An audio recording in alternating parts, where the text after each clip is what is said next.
माइरो वंश रोक्ने भइस। ताउ कुकुर्नी एउटा बच्चा नि दिन सक्दैनस्, किन बच्चा ज्या? यसलाई नौकरमा राख्ने हो, अब राउटा बच्चा नि दिन सक्दैन। अर्को बिहे गर्दिन्छु मेरो छोराको। तँ यहाँबाट निस्केर जा, यहाँ बस्नु पर्दैन। मेरो कस्तो भगे कसरी बस्ने? अब म धेरै गरबियो। हे भगवान, किन मलाई यति धेरै पीडा दिनुको भनेर।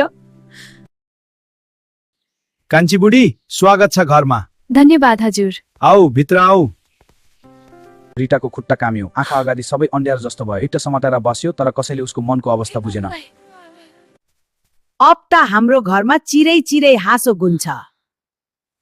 रिता, सानो कुरा पनि मिलाएर गर्न सिक। म प्रयासमा बस्छु। अर्को गल्तीमा तातो पानी छ्यापिदिन्छु। पहिला जस्तो चुप्पै बत्दैसिन। रिटालाई दोष लगाउँछ कराउँछ, कहिले ढक्कासम्म दिन्छ।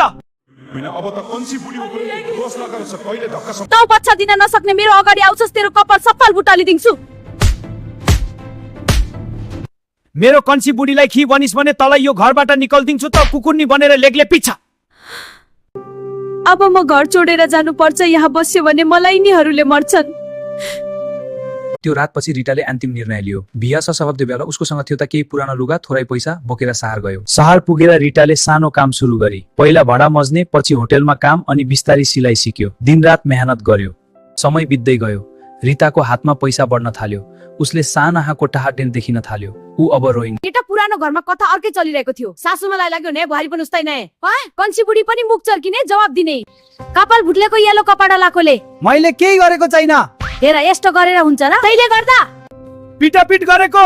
हामीले केही गरेको छैन। हो, तपाई नाला खतरा गर्नु। मलाई दुःख दिने। हागेर